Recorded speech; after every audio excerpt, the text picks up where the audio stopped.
Hi guys, welcome back. This is Dana Song with Records of the Grand Historian, and I had a request from Timothy to better explain this word, Jupiter, and why I call it a 101 word.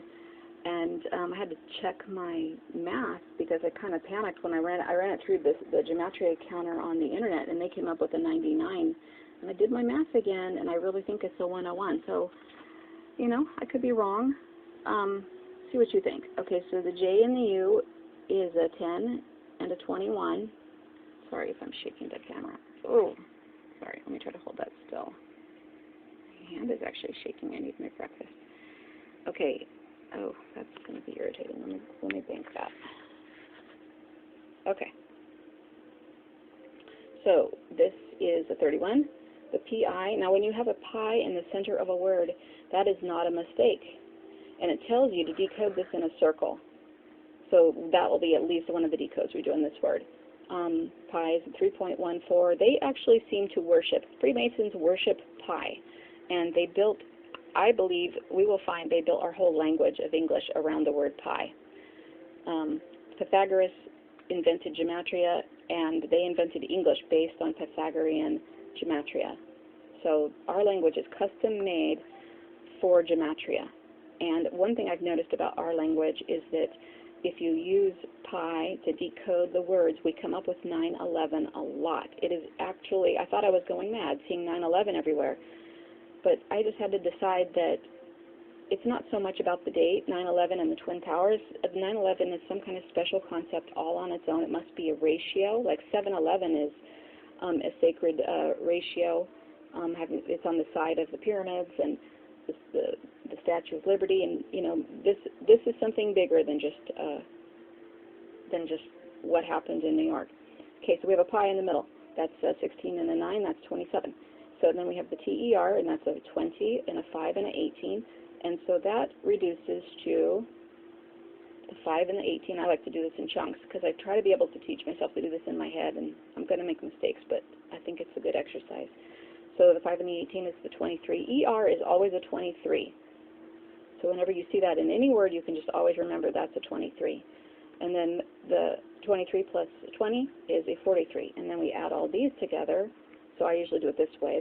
The 3 into 7 is a 10, plus the 1 is 11. Then I carry the 1 over here, and then we count 4, 5, 6, 7, 8, 9, 10. And that makes a 101.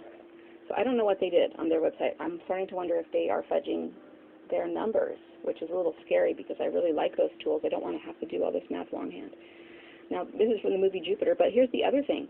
So if we, now Pythagorean gematria is where you reduce the number right away. So instead of being a 10, the J would be a 1, and instead of being a 16, the P would be a 7. But what I did on this one, and you can find your own way of doing all of these. I think that these things are so heavily encoded that there's a bunch of different layers that you can do. So after the first, most of the time when I do a raw gematria, I will only take the first and the last letter. But this one, what I did is I did a raw gematria based on the syllables. Oh, I'm so sorry about the shaking of the camera. Girl needs breakfast. Okay. All right. So I did the first syllable. I broke it down in the syllables, then I did the first and the last syllable. Now, since this is pi, we know it's a circle. So this 31 reduces to a 4. This 43 reduces to a 7.